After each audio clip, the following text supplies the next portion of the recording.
ஹாய்ங்க, இன்னைக்கு நம்ம பார்க்க போகிற வீடியோ ஒரு vlog மாதிரிங்க. நம்ம காஞ்சிபுரம்லேருந்து டுவர்ட்ஸ் திருப்பதி கிளம்பிட்டு இருக்கோம். ஸோ இன்னைக்கு நைட் நம்ம காலாஸ்ட்ரி பிளான் பண்ணிவிட்டு நாளைக்கு திருப்பதி போகிற மாதிரி பிளான். ஸோ இந்த வீடியோவில் நம்ம இன்னைக்கு காஞ்சிபுரம்லேருந்து கிளம்பி காலாஸ்ட்ரி போகிற வழி என்னென்ன இருக்குது அப்படின்றது வந்து நம்ம பார்க்கலாம். ஸோ நேராக போனால் வேலூர் சேலம், ரைட்டில் திரும்பிட்டா திருப்பதி திருத்தணிக்கெலாம் வந்து போகலாங்க. அந்த ஜங்ஷன் எங்கே வரும்ன்றதை நான் உங்களுக்கு காட்டுறேன். இப்போ வந்து நம்ம காலாஸ்ட்ரி போகிறோங்க. So Kanchipuram to Kalahasti minimum car route வந்து பார்த்தீங்கன்னா உங்களுக்கு 3.5 ஹவர்ஸ்லேருந்து 4 hours அப்படின்னு கேல்குலேட் கூகுள் மேப் சொல்லியிருக்காங்க. ஸோ நம்ம பார்ப்போம். நம்ம 2:45க்கு கிளம்பியிருக்கோம். எப்போ நம்ம காலாஸ்ட்ரி ரீச் ஆகணும் அப்படின்னு நம்ம பார்க்கலாம். ஸோ இப்போ நீங்கள் இதில் ரைட்டில் போனீங்கன்னா இங்கே ஒரு பிரிட்ஜு தெரியுது இல்லையா? ஸோ இந்த பிரிட்ஜ் வழியாகவும் நம்ம பெங்களூர் போகலாம், வேலூர் போகலாம். இதில் ரைட்டில் எடுத்தீங்கன்னா நீங்கள் திருப்பி அகெயின் பூந்தமல்லி, கோயம்பேடு அந்த ரூட் போயிடுங்க. நம்ம இப்போ நேராக போகணும். ஸோ இப்போ அந்த பூந்தமல்லியிலேருந்து வந்து நம்ம லெஃப்ட் எடுத்தால் ஒரு ஆர்ச் இருக்கும் காஞ்சிபுரத்துக்கு. அதை வந்து ரயில்வே கேட் அப்படின்னு சொல்லி சொல்லுவாங்க. இது பார்த்தீங்கன்னாலும் one of the entrance to Kanchipuram தான். இதை வந்து வெள்ளை கேட் சொல்லுவாங்க. வெள்ளை கேட் வந்து ரொம்ப பரிச்சயமான ஒரு பெயருங்க காஞ்சிபுரத்துக்குள்ள. ஸோ இதுதான் வந்து அந்த வெள்ளை கேட்டு. இது பார்த்தீங்கன்னா கல்லாறு பாலங்க. நம்ம காஞ்சிபுரம் தாண்டி வந்தால் அரக்கோணம் போகிற வழியில் இருக்குது. ஸோ இங்கே பார்த்தீங்கன்னா இதுதான் நேவல் ஏர் ஸ்டேஷன். பார்த்தீங்கன்னா உங்களுக்கு தெரியும், ரைட் சைடில் இருக்குது. ஸோ இதுக்குள்ளவே வந்து பார்த்தீங்கன்னா அவங்களோட ஸ்கூல் எல்லாமே வந்து உள்ளேயே வச்சுருக்காங்க. ரைட் சைடு லெஃப்ட் சைடு ஒரு ரோடு போகணும். ஸோ இந்த லெஃப்ட் சைடு போனீங்கன்னா உங்களுக்கு சோளிங்கர் கோயிலுமே ரொம்ப அற்புதமாக இருக்குங்க. அங்கே பார்த்தீங்கன்னா 2 கோவில் இருக்கும். சின்ன மலை, பெரிய மலைன்னு சொல்லிட்டு 2 கோவில் இருக்கும். ஸோ இந்த ஜங்ஷனில் நம்ம லெஃப்ட் போனால் சோளிங்கர் போயிடும். இப்போ இந்த ரைட் சைடில் போயிட்டோம் அப்படின்னா நமக்கு அரக்கோணம் வந்துடும். நேராக போனால் ரயில்வே ஸ்டேஷன் வந்துடும். நம்ம இங்கே லெஃப்ட் எடுத்து போயிடும். ஸோ அரக்கோணம் தாண்டி வந்தீங்கன்னா இங்கே ஒரு பிரிட்ஜ் இருக்குது. இந்த பிரிட்ஜுமே ரொம்ப பெருசாக இருக்குது. அந்த அரக்கோணம் ஜங்ஷன்லேயே நிப்பாட்டி கொஞ்சம் ஸ்நாக்ஸ்லாம் சாப்பிட்டோம். ஸோ இது பார்த்தீங்கன்னா திருத்தணி ஜங்ஷனுங்க. ஸோ திருத்தணி கோவிலுக்கு இந்த வழியாக தான் போகணும். இப்போ ஒரு பைக் போகுது இல்லையா, அது வந்து அந்த சைடில் தெரியுது வந்து அவுட். இது வழியாக தான் போகணும். இது வழியாக போனால் மேலே வந்து திருத்தணி கோவில். உங்களுக்கு சைடில் காட்ட முடிஞ்சால் நான் காட்டுறேன். திருத்தணி மலை தெரியும். கொஞ்சம் தூரம் போனால் உங்களுக்கு திருத்தணி மலை தெரியும். காட்ட முடிஞ்சதுன்னா கண்டிப்பாக காட்டுறேன். இப்போ பார்த்தீங்கன்னா திருத்தணி என்ட்ரன்ஸ் இருந்துச்சு இல்லையா, அதை தாண்டி வந்த உடனே உங்களுக்கு கோவிலோட காட்டேஜஸ் வந்து வரும். லெஃப்ட் சைடு உங்களுக்கு பார்த்தீங்கன்னா இங்கே ஒரு என்ட்ரி இருக்குது பார்த்தீங்களா? இதுதான் வந்து கோவிலோட காட்டேஜுக்கான என்ட்ரி. இதுக்குள்ளே போனீங்கன்னா உங்களுக்கு ஆஃபீஸ் இருக்கும். அந்த ஆஃபீஸில் புக் பண்ணிக்கிட்டிங்கன்னா நீங்கள் காட்டேஜஸ் ரொம்ப ஈஸியாக புக் பண்ணிக்கலாம். என் குழந்தைக்கு காது குத்தும் போது நாங்கள் இங்கே தான் புக் பண்ணியிருந்தோம். ரொம்பவே நல்லா இருந்துச்சு. ஸோ நீங்கள் எப்போயாவது திருத்தணி வரீங்க, ரூம் வேணும் அப்படின்னா நீங்கள் இந்த காட்டேஜஸ் போய் கூட புக் பண்ணிக்கலாம். ஆக்சுவலி இந்த ரவுண்டானால உங்களுக்கு நிறைய ஹோட்டல் ஃபெசிலிட்டிஸ் இருக்குது. சாப்பிட்றதுக்கும் சரி, தங்குறதுக்கும் சரி நிறைய இருக்குது. பிகாஸ் இது ஒரு மெயின் ரவுண்டானா. இதோட லெஃப்ட் போனீங்கன்னா உங்களுக்கு தேனிகுண்டாக்குள்ளே போயிட்டு திருப்பதியும் போகலாம். ரைட் போனீங்கன்னா காலாஸ்ட்ரி போகும். ஏர்போர்ட் இருக்குது. இது கொஞ்சம் பிஸியாகவே இருக்கும். எப்பவுமே பிஸியாகவே இருக்கும். நீங்கள் நைட் டைமில் வந்தீங்கன்னாலும் இந்த ரோடு வந்து எப்பவுமே பிஸியாக தான் இருக்கும். இப்போ ஒரு ஆர்ச் தெரியுது பார்த்தீங்களா, அதுதான் காலாஸ்ட்ரியோட என்ட்ரன்ஸ். ஸோ இப்போ டைம் பார்த்தீங்கன்னா 7:30. ஸோ இங்கேருந்தே பார்த்தீங்கன்னா உங்களுக்கு தங்குறதுக்கான ஹோட்டல்ஸ், ரெஸ்டாரண்ட்ஸ், சாப்பிட்றதுக்கு எல்லாமே வந்து நிறையவே இருக்குது. ஸோ இங்கேருந்து கோவிலுக்கு ஒரு 10 நிமிஷம் தாங்க. கோவில் வந்து 8:30 வரைக்கும் ஓப்பன் சொல்லியிருக்காங்க. நைட் 8:30 வரைக்கும் ஓப்பன் சொல்லியிருக்காங்க. ஸோ முடிஞ்ச அளவுக்கு இப்போது சீக்கிரமாக ரூமுக்கு போயிட்டு, ஆல்ரெடி என்னோடய அம்மா அப்பா அங்கே இருக்காங்க. ஸோ ஃப்ரெஷ்ஷப் ஆகிட்டு முடிஞ்ச அளவுக்கு 8:30க்குள்ளே போயிட்டு சாமியை பார்த்துடலாம் அப்படின்ட்டு இருக்கும். ஸோ இந்த கோவிலுள்ள வந்து பார்த்தீங்கன்னா லைக் நார்மல் தான். லைக் மொபைல் ஃபோன்ஸ், வீடியோஸ், கேமராஸ்லாம் வந்து அலோடு இல்லை. அதனால் வந்து என்னால் கோவில் உள்ளே வந்து என்னால் ஷூட் பண்ண முடியாது. பட் அந்த கோவிலோட ஸ்பெஷல்ஸ் என்னன்றது வந்து நான் உங்களுக்கு கண்டிப்பாக சொல்லுவேன்.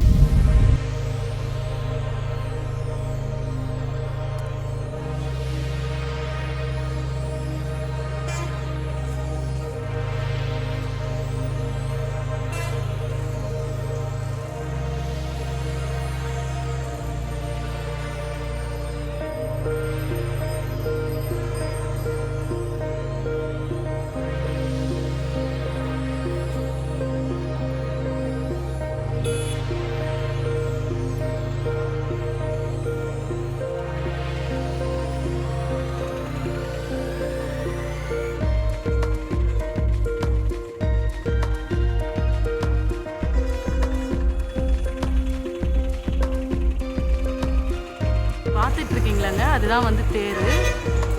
இதுதான் வந்து என்ட்ரன்ஸ் கோபுரம். இப்போ புதுசாக பின்னாடி பார்த்தீங்கன்னா உங்களுக்கு தெரியும், சிவன் பார்வதி இருக்கா மாதிரி ஒரு இது பண்ணியிருக்காங்க.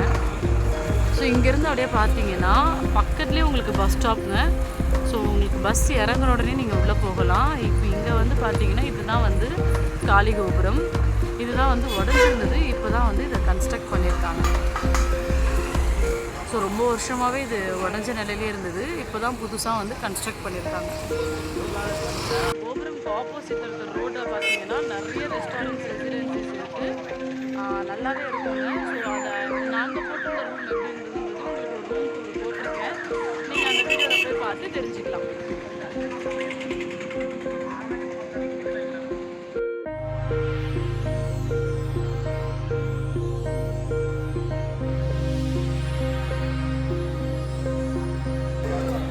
அதுலேருந்து உள்ளே வந்தீங்கன்னா இதுதான் உங்களுக்கு என்ட்ரன்ஸு.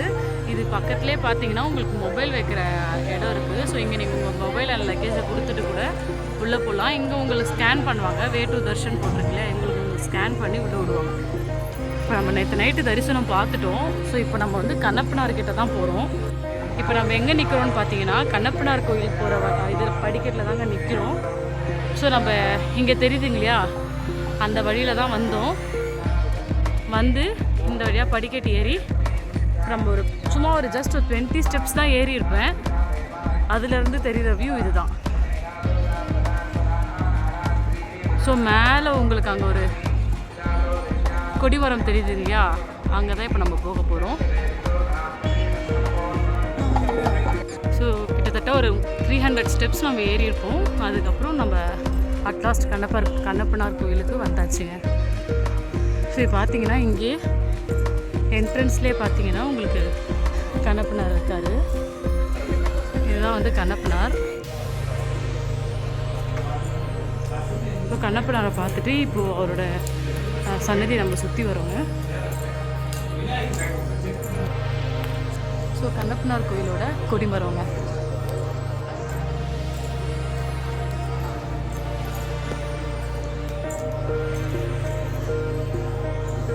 இங்கே பார்த்தீங்கன்னா ஒரு சிவன் லிங்கம் இருக்குது. ஸோ இங்கே வந்து துர்கை அம்மா. இங்கேருந்து உங்களுக்கு ஆங்கிள் காட்டுறேங்க. பார்த்தீங்கன்னா உங்களுக்கு தெரியும், இங்கே தூரமாக தெரியுது இல்லையா, அதுதான் நம்ம பார்த்த கோபுரம். ஸோ அந்த ரோடு தான் நம்ம பார்த்த தேர் இருக்குது பார்த்தீங்களா, தேர். ஸோ இதுதான் அந்த தேர் ரோடு. அங்கே தான் நம்ம ஹோட்டல் எடுத்துருக்கிறது. இது அந்த இடிச்சு கட்டின பெரிய கோபுரங்க. ஸோ மெயின் ரோட், இந்த பக்கம் அந்த பாலம், இதுதாங்க காலாஸ்ரீ சிட்டி. ஸோ உங்களுக்கு இங்கே பார்த்தீங்கன்னா இங்கே ஒரு மலை கோவில் இருக்குது, அது வந்து துர்கை அம்மன் கோவில்.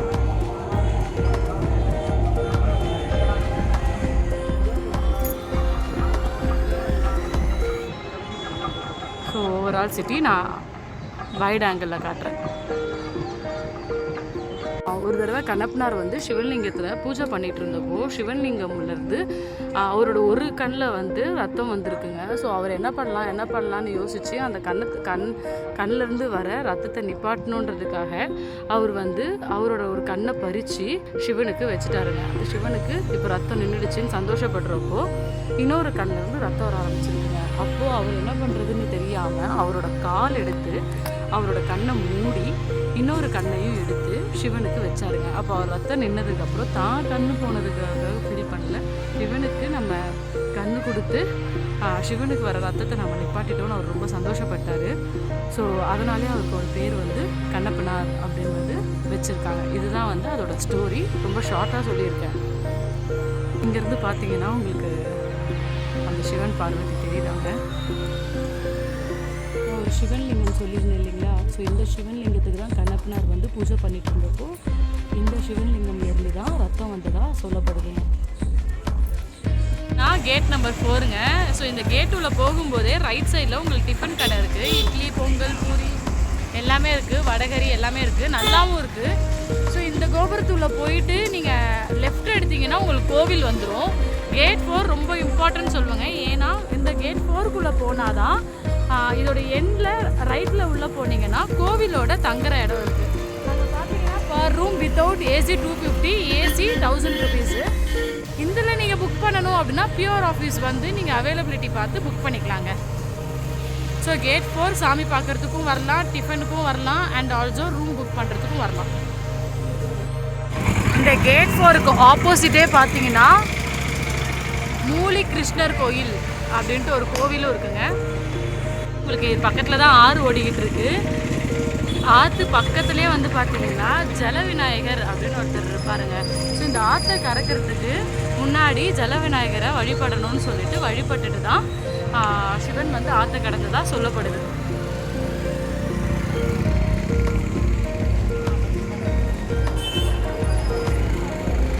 உள்ள ஒரு பாதாள விநாயகர் அப்படின்னு ஒருத்தர் இருப்பார். ஸோ பாதாள விநாயகரை பார்த்துட்டு வர்றப்போ, இல்லை இந்த ஆற்றை நீ கடக்கணுன்னா நீ கடக்க முடியாது அப்படின்னு சொன்னப்போ பாதாள விநாயகரை வந்து இங்கே பிரதிஷ்டை பண்ணி இவரோட பெயர் ஜல விநாயகர் அப்படின்னு வச்சு பிரதிஷ்டைப்பட்டு வழிபட்டுட்டு வராங்க.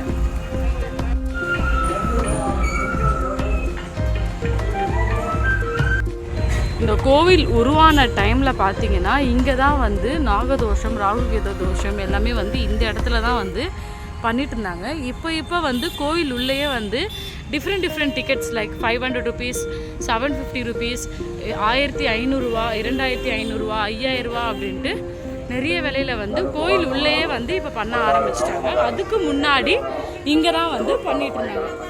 மங்களாய உதாயச்ச குரு சுக்ர சனிப்பேச்ச ராகுவே கேதுவே நமோ நமः திவாகரம் நமஸ்துப்யம் பிரபாகரம் நமோஸ்துதே காதம் யஜ்ஞாய காதம் யஜ்ஞபதயே दीपं दर्शयामि साम्राज्यं वैराज्यं भोग्यं महाराज्यं स्वराज्यं शिवं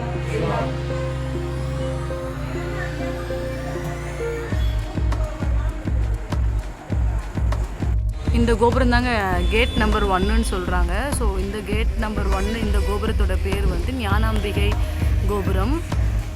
அது உள்ள வந்தீங்கன்னா ரைட் சைட்லேயே காசி விஸ்வநாதர், காசி விசாலாட்சியோட சன்னதி இருக்குது. இது பார்த்தீங்க காசி விஸ்வநாதரோட விமானம், இது காசி விசாலாட்சியோட விமானம்.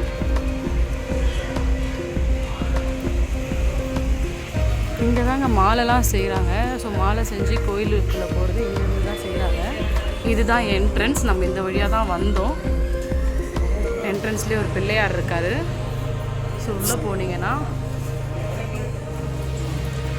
இதுக்குள்ளே காசி விஸ்வநாதரை பார்த்துட்டு அப்படியே இந்த பக்கம் போனீங்கன்னா விசாலாட்சி அம்மாவை பார்த்துட்டு வரலாங்க. நம்ம தங்கியிருந்த ஹோட்டல் பார்த்தீங்கன்னா கோபுரம் ஞானாம்பிகை கோபுரம் பக்கத்துலேயே ஆப்போசிட் ரோட்டில் லெஃப்ட் சைடில் ஃபர்ஸ்ட் பில்டிங் தான் நம்ம எடுத்துருந்தோம். இந்த ஹோட்டல் பார்த்தீங்கன்னா காஞ்சி மடத்துக்கு இது பண்ணது புஷ்பகிரி சேரிட்டபிள் ட்ரஸ்ட் இதோட பேர். ஸோ இங்கே தான் நம்ம எப்பயுமே இங்கே வரும்போது காலாஸ்ரீ வரும்போது ரூம் போடுறது இந்த ஹோட்டலில் தான் போடுறோம். ஸோ கார் பார்க்கிங் இருக்குது.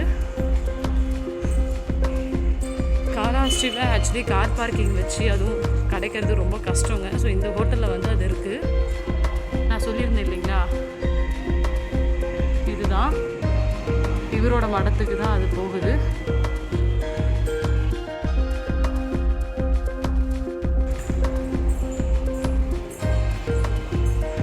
இந்த ரூம் தான். ஸோ ரூம் உள்ள வந்தீங்கன்னா இது நாங்கள் போட்டிருந்தது 3 பெட். ஸோ ஒரு சிங்கிள் பெட் இங்கே கொடுத்துருக்காங்க, டபுள் பெட் இங்கே கொடுத்துருக்காங்க. சாரிங்க கொஞ்சம் டர்ட்டியாக இருக்குது, நாங்கள் இன்னும் க்ளீன் பண்ணல. இந்த பக்கம் ஒரு சின்ன ஸ்டோரேஜ் ஸ்பேஸ், நீங்கள் இங்கே பேக்லாம் வைக்கணுன்னா வச்சுக்கலாம். இங்கே பார்த்தீங்கன்னா ஜன்னல் இருக்குது, பட் நாங்கள் இதை ஓப்பன் பண்ணி பார்க்கல.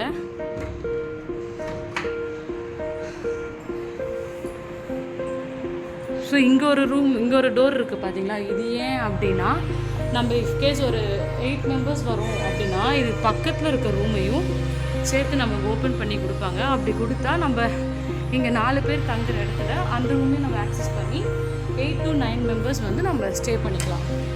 அந்த டைம் இது ஓப்பன் பண்ணி விட்டுருவாங்க. அதே மாதிரி நான் சொல்லியிருந்தேன் 8 பேரும் தங்கலான்னு, அவங்களுக்கும் யூசேஜாக இருக்கணுன்றதுக்காக இங்கே 2 பாத்ரூம் 2 டாய்லெட் கொடுத்துருக்காங்க.